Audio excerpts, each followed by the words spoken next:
Hey, we've talked about a lot of different types of plants that you can grow in your greenhouse, but today something a little bit different, kind of unique.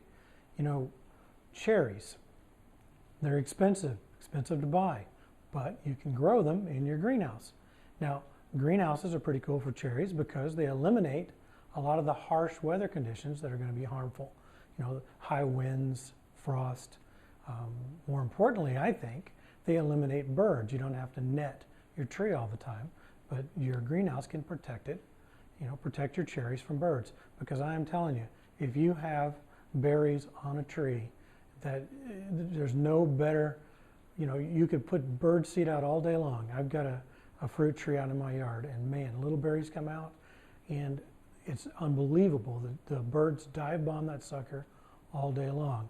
I have thousands of quail that come down my hillside, if I throw out sunflower seeds, but that's nothing compared to what happens, when the berries start showing up on the trees. So a greenhouse can protect, your cherries from birds and any other predators that might, think they look good too.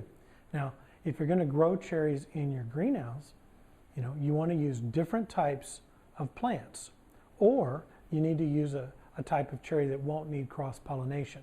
Now, you like, say for example, you could use the sour cherries. Typically those don't need cross-pollination, and they're good for baking. They're the most popular type for baking. So, the other thing you need to be aware of is that you're going to want to have plenty of room in your greenhouse because they're cherry trees. They're going to get big. So you want to have a pretty tall greenhouse and set aside some space for them, because it's going to take a couple of years. It's not an overnight project. You're going to want a pretty good sized greenhouse so that you can be growing other things while you wait the 2 or 3 years for your cherry trees to get established. Now, once they get established, you're good going on. But if you start harvesting too soon, you're going to have to start over because the plant doesn't take real well to that. So kind of a unique idea for your greenhouse, something different. And if, once established, you can save a lot of money.